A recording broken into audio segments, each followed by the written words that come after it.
हरे कृष्णा, राधे राधे दोस्तों। स्वागत है आप सभी का हमारे यूट्यूब चैनल पावरफुल हिंदू धर्म में। आप सभी पर भगवान श्री कृष्ण और राधा रानी की कृपा सदा और सर्वदा बनी रही। आज हम आप सभी को वैशाख मास में कथा अध्याय 19-20 का श्रवण कराएंगे। आइए श्रवण कीजिए कथा अध्याय 19 का। व्यास बोले कि हे ब्राह्मण, आपने समस्त सुख फल के दाता वैशाख उक्त धर्म विष्णु भगवान के निमित्त बताई। सो हे प्रभु, वह विष्णु कैसे हैं, उनके लक्षण परिणाम क्या है, कैसे लोग अपने सद्भाव से इन्हें जान सकते हैं। वैशाख धर्म क्या है जिनसे विष्णु भगवान प्रसन्न होते हैं, यह सब मुझसे बताइए, मैं आपका सेवक हूँ। व्यास के इस प्रकार पूछने पर जगत के इस अनामय नारायण को नमस्कार कर संघ मुनि बोले, हे व्यास सुन, मैं विष्णु के कलमश रहित रूप का वर्णन करता हूँ। यह रूप ब्रह्म आदि से लेकर किसी मुनि के ध्यान में नहीं आता। विष्णु भगवान पूर्ण शक्ति युक्त निर्गुण अनंत सच्चिदानंद रूप है। संपूर्ण चराचर विश्व उन्हीं के आश्रय और वश में है। अब मैं तुझे उसी परमात्मा साक्षात ब्रह्म के लक्षण बताता हूँ, जिससे उत्पत्ति, स्थिति, संहार, आवृत्ति, नियम, प्रकाश, बंधन, मोक्ष और वृत्ति होती है। इस परमात्मा के जन्म आदि तो केवल शास्त्र से जानने योग्य हैं। वेद, स्मृति, पुराण, इतिहास, पंचरात्रि और महाभारत ये विष्णु भगवान के आत्मरूप है। इन्हीं के द्वारा विष्णु भगवान जाने जाते हैं, अन्य किसी प्रकार से नहीं जाने जाते। इनके जन्म, कर्म और गुणों को जानकर प्राणी मोक्ष पाते हैं। कर्म से विष्णु भगवान का महात्म्य सतिशय होता है। इसी प्रकार देव, ऋषि, पिता और माता प्रत्येक में शक्ति रूप से विद्यमान रहते हैं। प्रत्यक्ष आगम या अनुमान से, बल और ज्ञान से सुख में प्रथम मनुष्य को उत्तम जानो, फिर ज्ञान आदि द्वारा आवृत राजा को 100 गुना अधिक जानो। इससे तत्व अभिमानी देवताओं को 7 गुना अधिक जाने। देवताओं से सप्त ऋषि बड़े हैं। सप्त ऋषियों से अग्नि, अग्नि से सूर्य आदि, सूर्य से बृहस्पति, बृहस्पति से वायु, वायु से इंद्र, इंद्र से पार्वती, पार्वती से जगत गुरु महादेव, महादेव से बुद्धि देवी और बुद्धि से भी प्राण बलिष्ठ है। प्राण से अधिक कुछ नहीं और यह संपूर्ण जगत परमात्मक है। प्राण ही से सब जगह व्यवस्थित है। नील मेघ के समान प्रभा युक्त सबका आधारभूत इसे सूत्र कहते हैं। लक्ष्मी के कटाक्ष मात्र से इनकी स्थिति है। तब व्यास बोला, वह लक्ष्मी देवादिदेव विष्णु भगवान की एकमात्र कृपा पात्र है। विष्णु भगवान से अधिक या समान कोई नहीं है। जीव में यह प्राण नाम सूत्र कैसे हुआ? हे ब्राह्मण, मेरे सामने इनका निर्णय कहिए कि परमात्मा प्राण से परे कैसे है। श्री संघ मुनि बोले कि हे व्यास, जो निर्णय तू पूछता है वह सुन। मैं संपूर्ण जीवों द्वारा प्राण आधिक्य के उद्देश्य से कहता हूँ। प्राचीन काल में नारायण भगवान ने कमल योनि में ब्रह्म आदिक, देवता आदिक रच कर कहा, मैं ब्रह्म को तुम्हारा राजा बनाऊंगा और जो कोई तुम में सर्वश्रेष्ठ हो उसे तुम युवराज बनाओ। परंतु वह शील, शौर्य और औदार्य गुणों से युक्त हो। भगवान के ऐसे कहने पर सब देवता इंद्र के पास जा परस्पर विवाद करने लगे। कोई सूर्य को सर्वश्रेष्ठ कहता था, कोई इंद्र को, कोई चुपचाप खड़े रहे। जब वह किसी प्रकार निर्णय नहीं कर पाए तब नारायण के पास गए और नमस्कार कर हाथ जोड़ कहने लगे, हे महाराज, हमने आपस में बहुत विचार किया, परंतु हम में कोई भी अधिक श्रेष्ठ नहीं दिखाई देता है। अतः हे प्रभु, आप ही इसका निर्णय करके हमारे संशय को दूर करिए। देवताओं की इस प्रश्न को सुनकर भगवान हंसकर कहने लगे कि मेरे विराट रूप शरीर में से जिसके निकलने से शरीर गिर पड़े और फिर उसके प्रवेश होने से खड़ा हो जाए, वही सब देवताओं में अधिक श्रेष्ठ है और कोई नहीं। यह सुनकर देवताओं ने तथा अस्तु ऐसा ही हो कहा। तब जयंत नाम का देवता भगवान के पांवों से निकल गया। तब उनको पंगु कहने लगे। गुहेंद्र में से दक्ष नाम प्रजापति निकल गए। तब उसे सट कहने लगे और हाथों से संपूर्ण देवताओं का स्वामी इंद्र निकला। उसे हस्तहीन कहने लगे। नेत्रों से सूर्य निकला। तब उसे काना कहने लगे। नाक से अश्विन कुमार निकले। उन्हें नासिका रहित कहने लगे। कानों से दिशाएं निकली। तब उन्हें बहरा कहने लगे। जिह्वा से वरुण निकल गया। उसे अरसज्ञ कहने लगे। वाणी से वाणीश्वर अग्नि निकला। तब उसे गूंगा कहने लगे। रुद्र मन से निकल गए तो उसे जड़ कहने लगे। इसी तरह सभी देवता शरीर के विभिन्न अंगों से निकलते रहे, परंतु फिर भी शरीर नहीं गिरा। वह सुनते रहे, खाते रहे, पीते रहे, सूंघते रहे, बोलते रहे, चलते रहे। फिर प्राण के निकलते ही उसे मृत कहने लगे। तब देवता विस्मित हो कहने लगे, जो कोई हम में से इस गिरी हुई देह के उठाने में समर्थ होगा, वही सर्वश्रेष्ठ है और वही युवराज होगा। ऐसे प्रतिज्ञा कर क्रम से जैसे जैसे निकले थे वैसे वैसे प्रवेश करने लगे, परंतु देह फिर भी न उठी। अंत में प्राणों के प्रवेश करते ही शरीर उठ खड़ा हुआ। तब देवताओं ने निश्चित किया कि बल, ज्ञान, धैर्य, वैराग्य और जीवन से भी अधिक यह प्राण समस्त देवताओं का अधीश्वर और व्यापक है। अतएव प्राण को ही युवराज बनाया गया और उसके समनार्थ सामवेद का गान करने लगे। इसलिए स्थावर और जगन्मात्मक यह सृष्टि परमात्मक है, अधिक बलवान और सब जीवों का अंतरात्मा भिन्न भिन्न कर्मों का संपादन करने वाला है। बिना प्राणों के संसार में कुछ वृद्धि भी नहीं होती, न कुछ रहता है। यही प्राण देवात्मक और सर्वदेवमय व्यापक तथा वासुदेव भगवान का अनुवर्ती और वशीभूत है। इसी से प्राण को विष्णु भगवान का बड़ा सहायक कहते हैं। विष्णु भगवान का ऐसा महात्म्य और लक्षण जानकर जीव पूर्ण जन्म मनोबुद्ध शरीर त्याग कर नारायण के समीप परम धर्म को जाता है। सग मुनि के ऐसे वाक्य सुन व्यास प्रसन्न हो कहने लगा, हे सर्वेश्वर, प्राण की महिमा जो कहीं भी विदित नहीं है न सुनी गई है, आप मुझसे कहिए। तब सग मुनि बोले, प्राचीन काल में देवादिदेव अनमय नारायण भगवान का अश्वमेध द्वारा पूजन करने के लिए प्राण गंगा तट पर गया। वहाँ बहुत से मुनियों को संग ले हर्ष भूमि को शुद्ध करने लगा, जहाँ पृथ्वी के नीचे गुफा में कर्णव नाम के महात्मा समाधि लगाए हुए बैठे थे। वह हल से बाहर खींच आए। तब प्राण को अपने सामने खड़ा दे क्रोध से श्राप देते हुए बोले, तेरी महिमा तीनों लोक से जाती रहेगी और भूलोक में तुझे कोई नहीं मानेगा।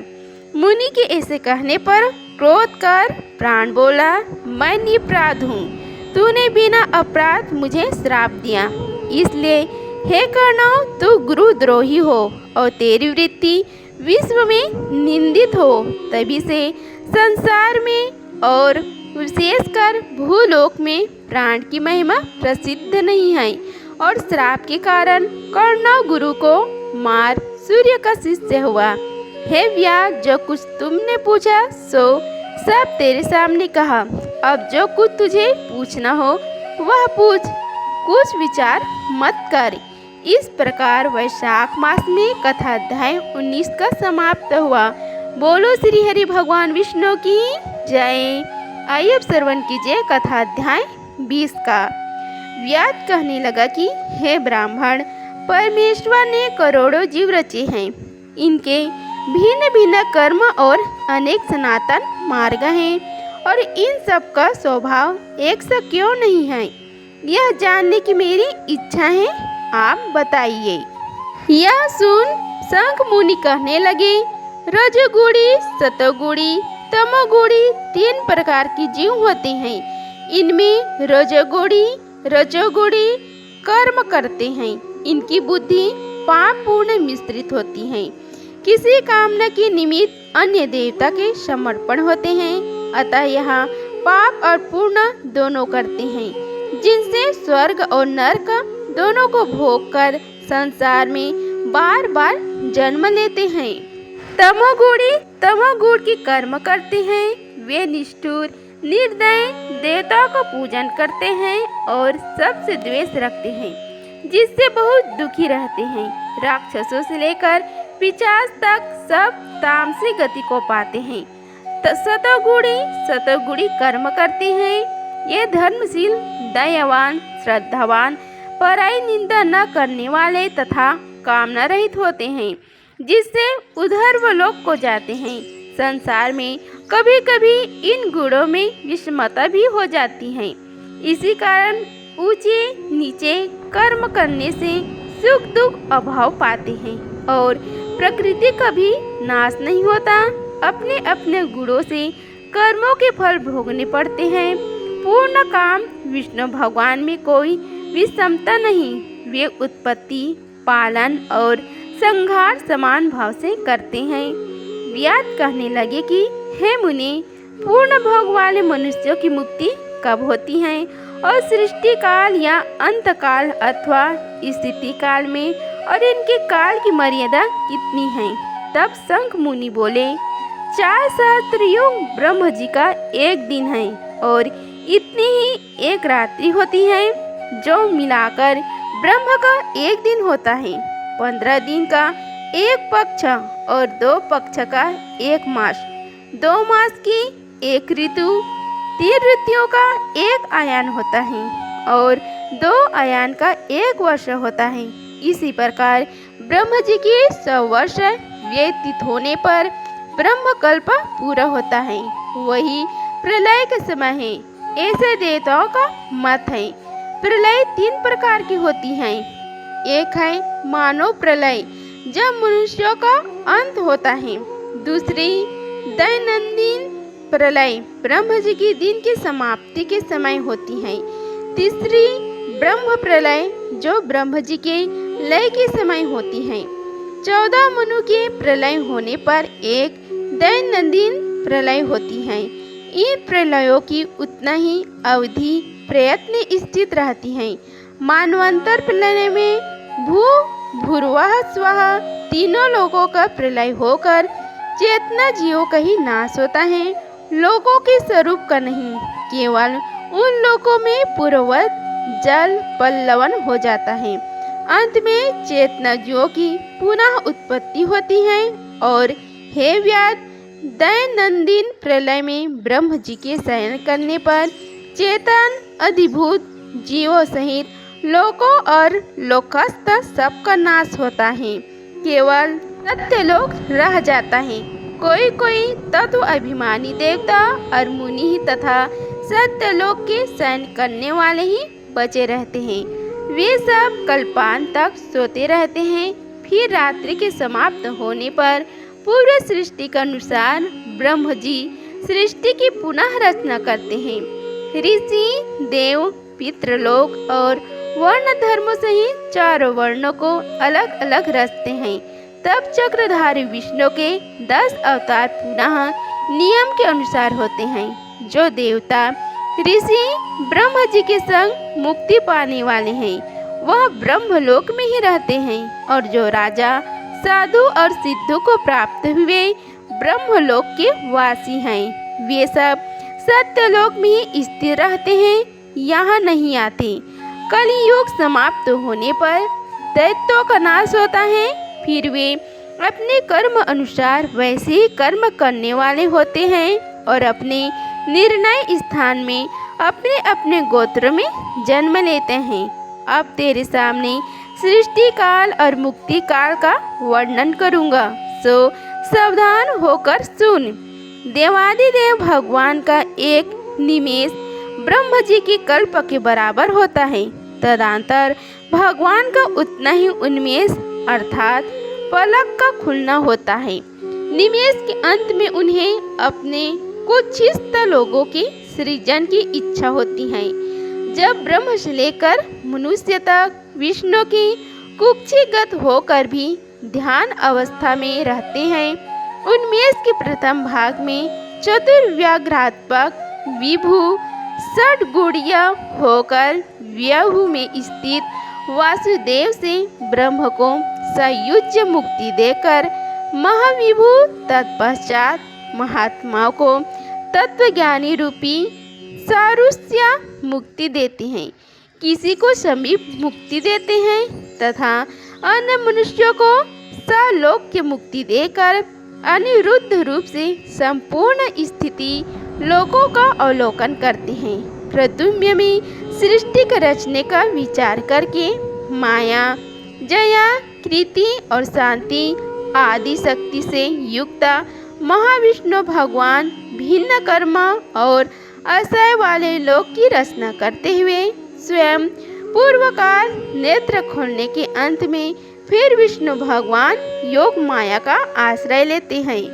वायुस्ता संकटता से चराचर नाश करते हैं। यह सब उस महात्मा का अवर्णनीय काम है। यह कार्य ब्रह्म आदि और योगियों द्वारा भी अकथनीय है। यह सुन व्यास ने पूछा, हे महाराज, भागवत धर्म कौन से हैं और किन धर्मों से विष्णु भगवान प्रसन्न होते हैं?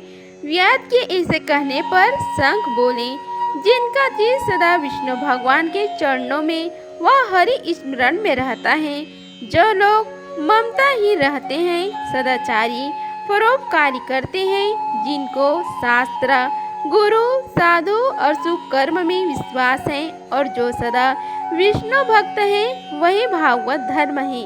सब देशों में घूमना, सब कर्मों को करना और धर्मों को सुनना, परंतु चित्त को विषय में रखने वाले कुछ भी नहीं कर सकते। कामना रहित होकर श्रद्धा पूर्वक जो विष्णु संबंधी धर्म किए जाते हैं, वही भागवत धर्म है। इस लोक में और परलोक में सुख देने वाले क्षीर सागर में लक्ष्मी जी को भगवान ने वैशाख योक्त धर्म बतलाए, जो विष्णु भगवान को प्रसन्न करते हैं। धन पाकर बावड़ी, कुआं, सरोवर बनवाना, मार्ग में छाया करना, प्यौ बनवाना, सुपात्रों को दान करना, छतरी, जूता, खड़ाऊ, सुगंधित द्रव्य, कपूर, पुष्प, तांबूल, गोरस, शहद, चटाई, कंबल, पलंग, वस्त्र, अन्न का दान और गौदान, रास्ते के थके हुए ब्राह्मणों को आदि की चरण धोना, पंखा से हवा करना, उपटन करना, शरबत पिलाना, नमक मिली छाछ, ईख, ककड़ी तथा रसायन का दान संपूर्ण पापों को नाश करने वाले हैं। पितृस्वरों को तर्पण करें, तेल उपटन छोड़ दें, कांसे के पात्र में भोजन न करें, निषिद्ध भोजन और व्यर्थ विवाद न करें। लौकी, गाजर, तोरई, चौलाई, बैगन, मसूर, मूली, गुलर, बेलपत्र, लिसड़ोड़ा का सेवन वैशाख में भूल के करके भी न करें, नहीं तो चंडाल की योनि में जन्म लेकर 100 जन्मों तक पशु बनेगा। मधुसूदन भगवान की प्रसन्नता के लिए प्रातःकाल स्नान कर विष्णु भगवान की प्रतिमा बनवा वस्त्र आभूषणों से सुसज्जित कर नित्य कर्म करके पूजन करें और वैशाख महात्मा की कथा मन लगाकर श्रवण करें तथा ब्राह्मणों को भोजन करा दक्षिणा सहित प्रतिमा ब्राह्मणों को अर्पण करें। वैशाख की द्वादशी को दही और अन्नदान, जल का घड़ा, तांबूल, फल और दक्षिणा योग्य ब्राह्मण को दें। धर्मराज को प्रसन्न करने के लिए दही और अन्न, तांबूल, दक्षिणा दान करें। पहले दही और अन्न से पितृश्वरों की तृप्ति को अक्षत दें, फिर गुरु और विष्णु को दें और यथाशक्ति गौदान कर वैकुंठ प्राप्ति के निमित्त विष्णु भगवान से प्रार्थना करें। ऐसा करने से सब पापों से छूट अपने सब कुलों को उद्धार कर सूर्यमंडल को वेद करके विष्णु के परम धाम को जाता है। जब श्रुतदेव जी वैशाख मास के धर्मों की कथा कह रहे थे, उतने में ही वहाँ पंचशाखी वृक्ष पृथ्वी पर गिर पड़ा और उस वृक्ष के कोटर में से एक बड़ा भयंकर सर्प तत्काल पाप रूपी देह का त्याग कर हाथ जोड़ सिर झुका वहाँ बैठ गया। इस प्रकार वैशाख मास में कथा अध्याय 20 का समाप्त हुआ। बोलो श्री हरि भगवान विष्णु की जय। अगर आप सभी को यह वीडियो अच्छी लगी होगी तो वीडियो को लाइक कीजिए, चैनल को सब्सक्राइब कीजिए और कमेंट बॉक्स में जय श्री राधे कृष्ण लिखिए। धन्यवाद। मिलते हैं अगले वीडियो में, तब तक के लिए जय श्री राधे कृष्ण।